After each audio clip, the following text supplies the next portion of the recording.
मोदी भारत माता की। Our Honorable Prime Minister of India, our superstar, world leader, Shri Narendra Modi ji को मैं अनुरोध कर रहा हूं इस विशाल सभा के संबोधित करने के लिए।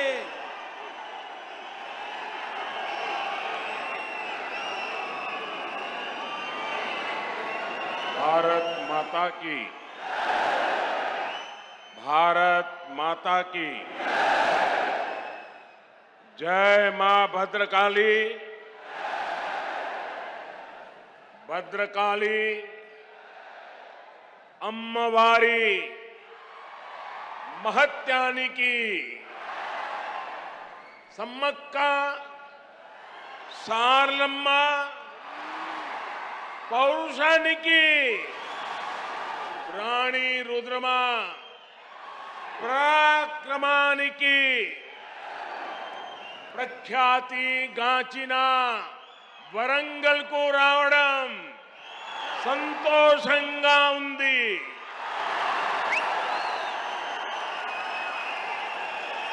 आज मैं एक बीजेपी कार्यकर्ता के रूप में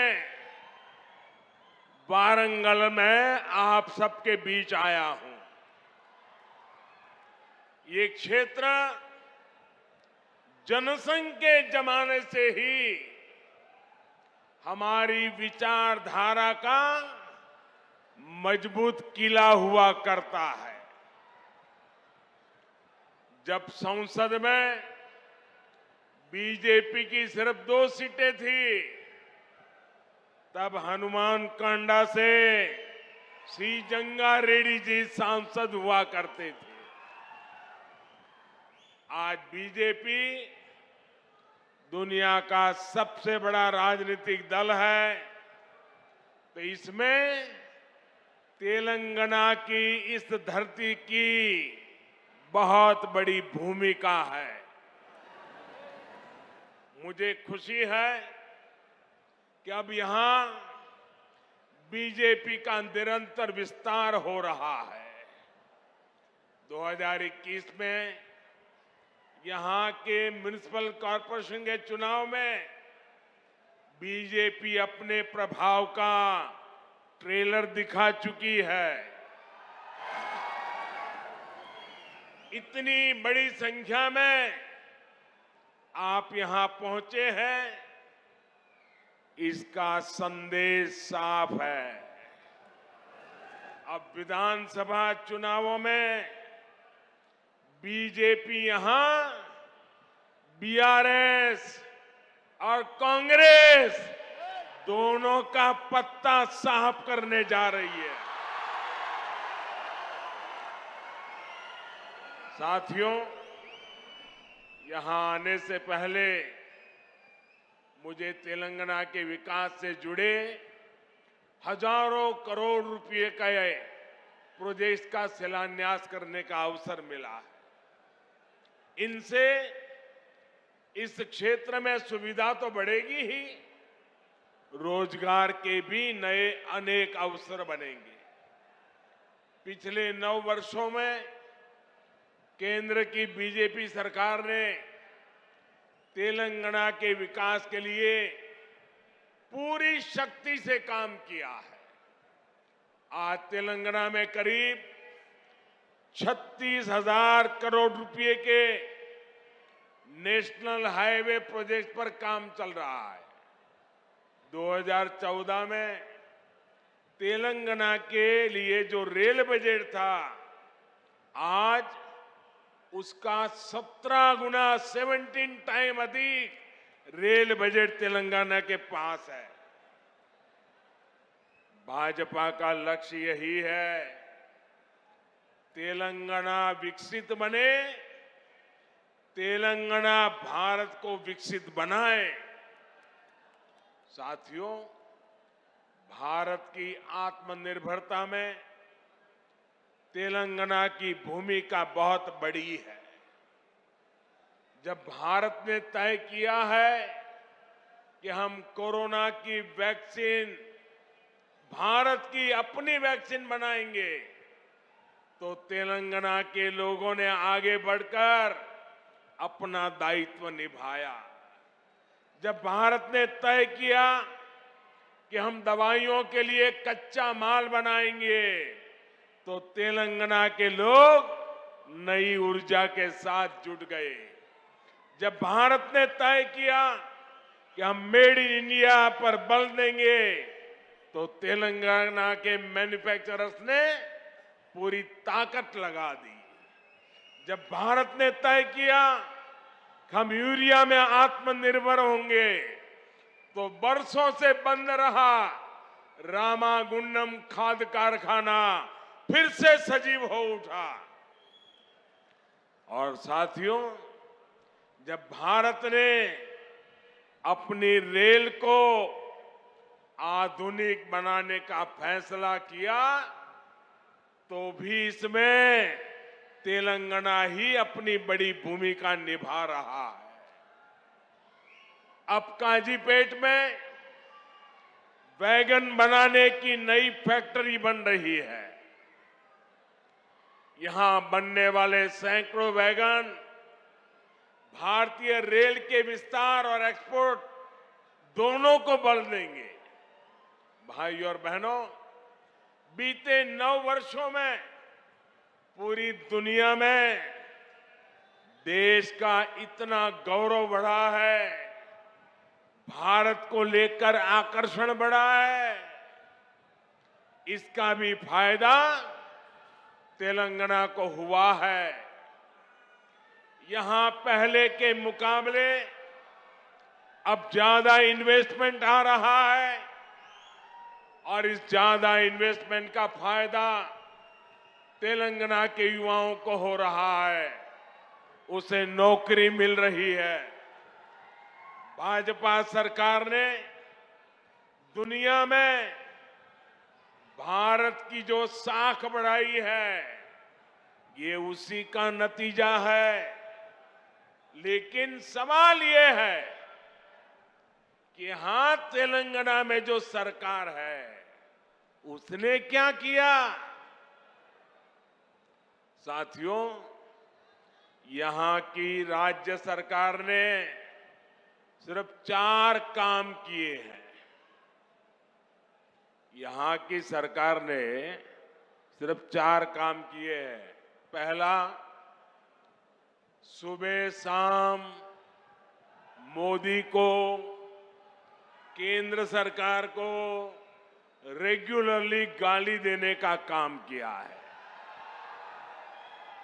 पूरी डिक्शनरी इसी काम में लगाई है। दूसरा काम क्या किया है?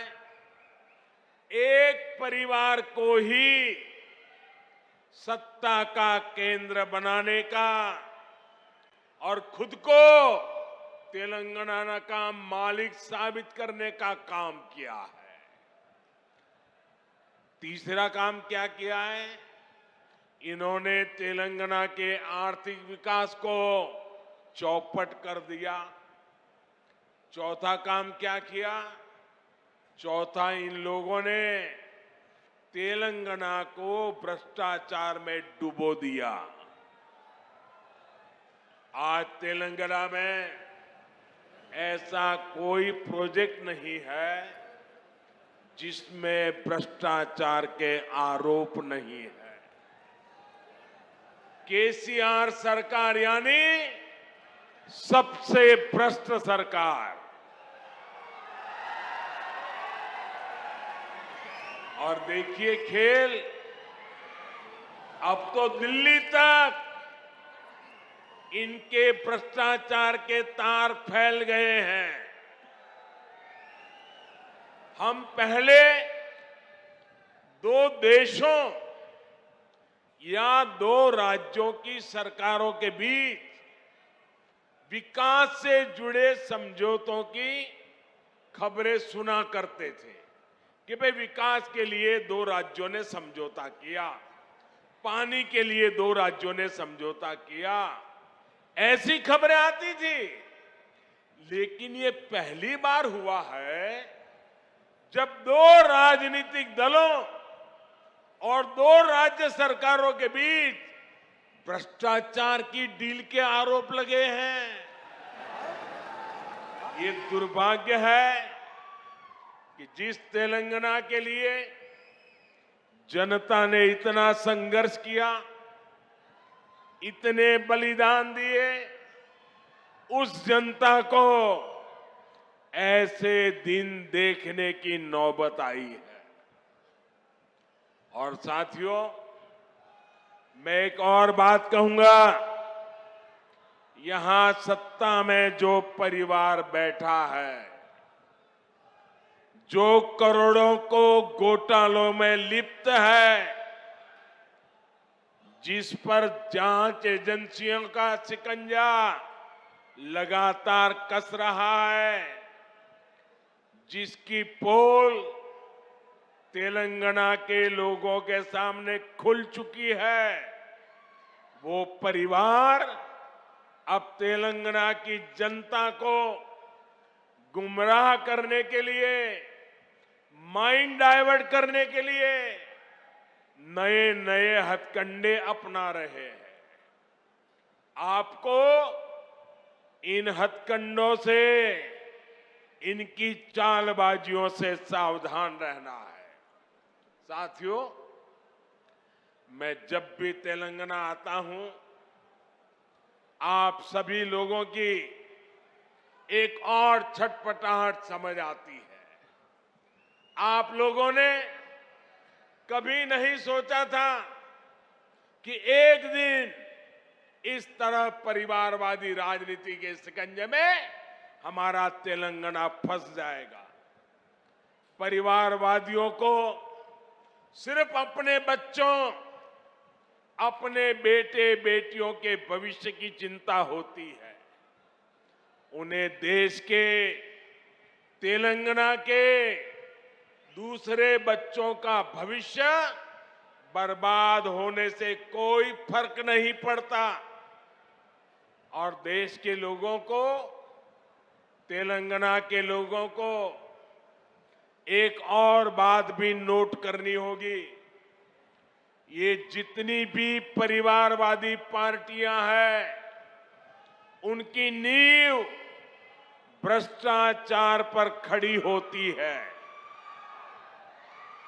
परिवारवादी कांग्रेस का भ्रष्टाचार पूरे देश ने देखा है। परिवारवादी बीआरएस का भ्रष्टाचार पूरा तेलंगाना देख रहा है। कांग्रेस हो या बीआरएस, दोनों ही तेलंगाना के लोगों के लिए घातक है। इन दोनों से ही तेलंगाना के लोगों को बचकर रहना है। साथियों, किसी भी जनप्रतिनिधि के लिए सबसे बड़ा पाप होता है अपनी जनता का भरोसा तोड़ना। और यहां की राज्य सरकार ने तेलंगाना के लोगों का भरोसा चकनाचूर करने का पाप किया है। कितनी सारी उम्मीदें लगाई थी आप लोगों ने, लेकिन हर उम्मीद को तेलंगाना सरकार ने तोड़कर रख दिया। यहां की सरकार अच्छी तरह जानती है कि पिछले 9 साल में उसने तेलंगाना के लोगों को सिर्फ और सिर्फ धोखा दिया है।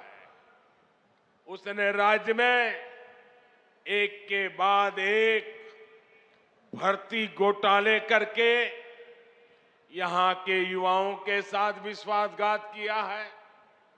तेलंगाना आंदोलनों के वो दिन मैं कभी भूल नहीं सकता।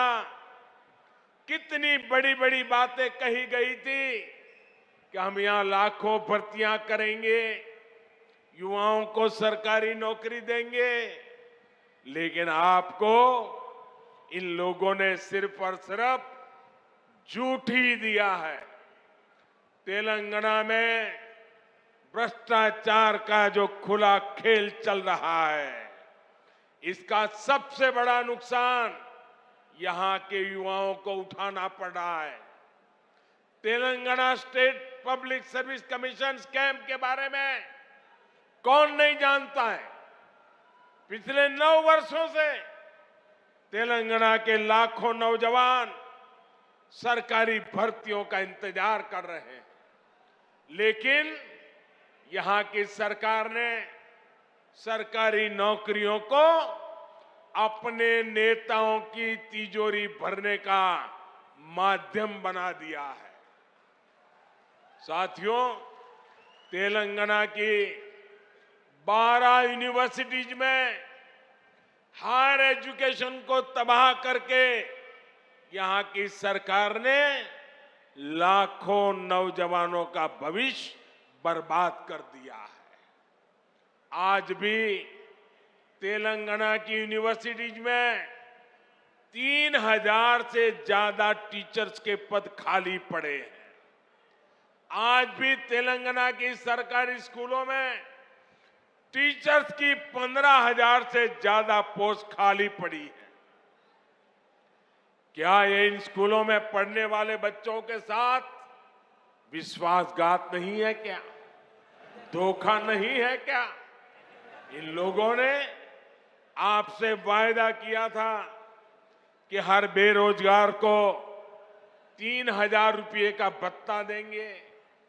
ये वायदा करके भी तेलंगाना सरकार ने नौजवानों को सिर्फ धोखा दिया, विश्वासघात किया।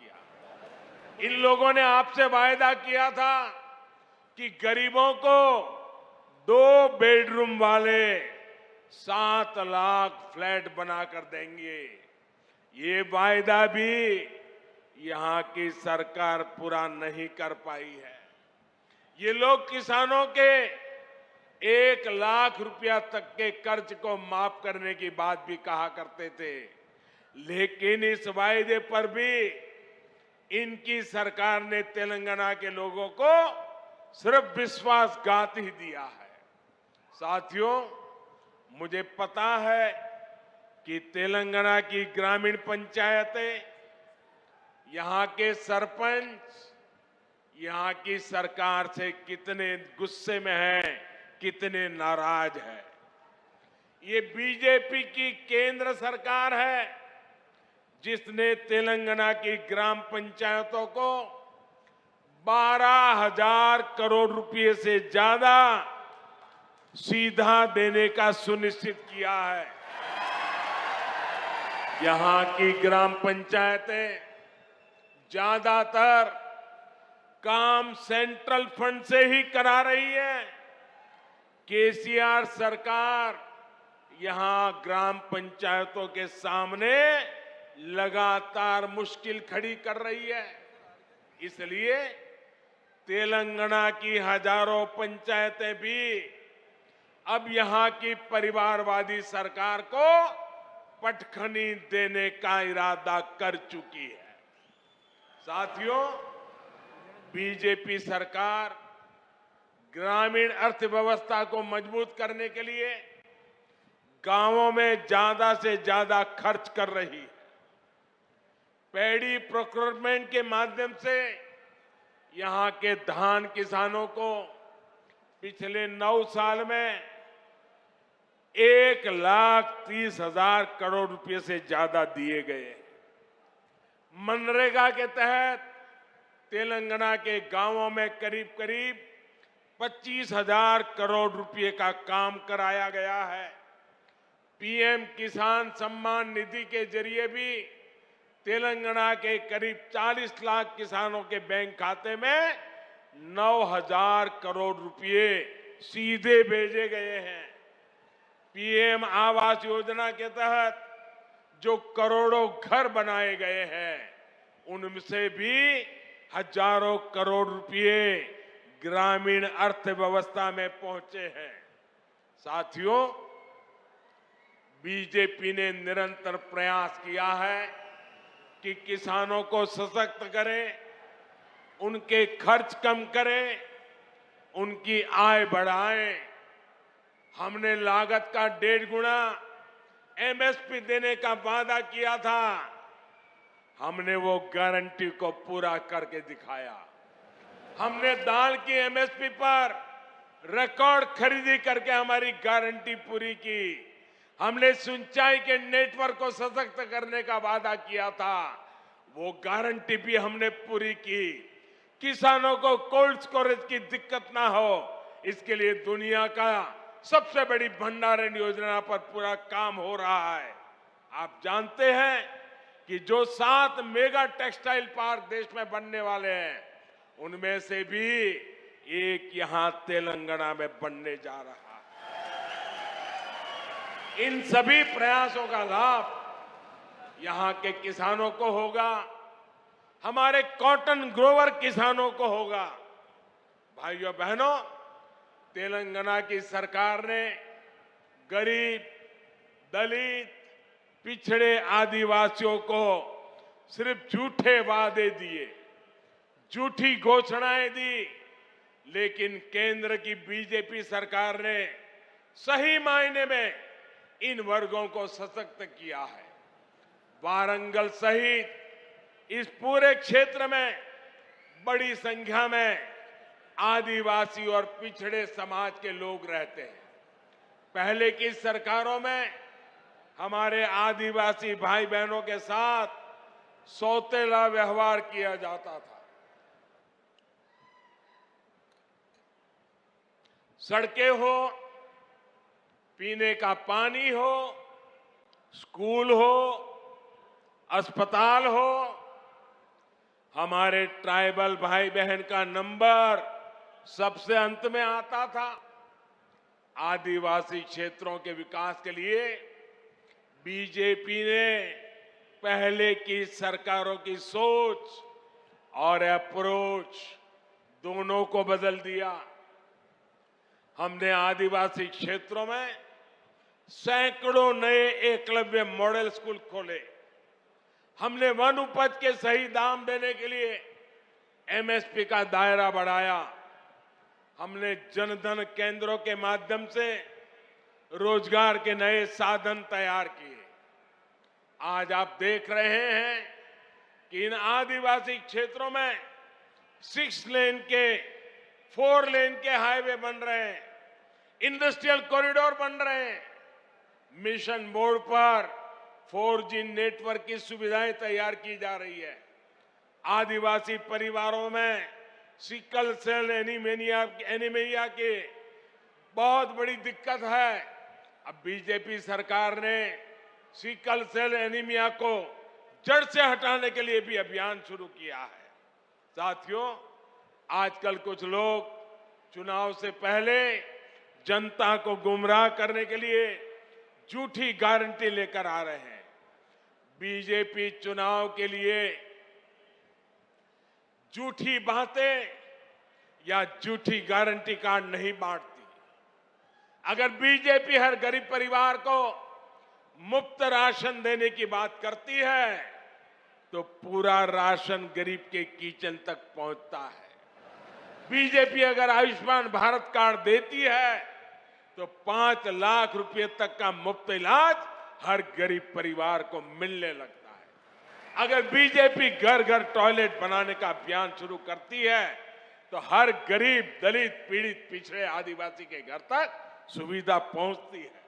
अगर बीजेपी गरीब परिवार की बहनों को नल से जल देने का भरोसा देती है, तो ये काम पूरा करके भी दिखाती है। तेलंगाना की जनता ये सब कुछ अनुभव कर रही है। इसलिए आज तेलंगाना की आकांक्षा है, आज तेलंगाना की आशा अपेक्षा है, अब की बार बीजेपी सरकार, अब की बार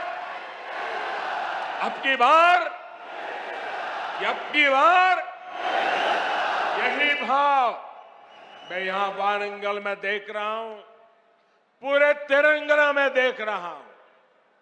भाइयों बहनों, ये बड़ी संख्या में आपकी मौजूदगी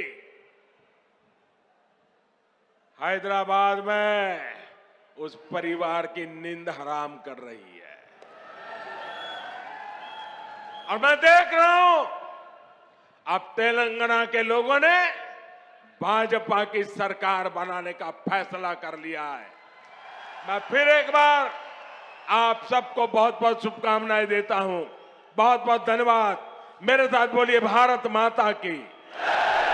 दोनों हाथ ऊपर करके पूरी ताकत से बोलिए भारत माता की, जय भारत माता की, भारत माता की।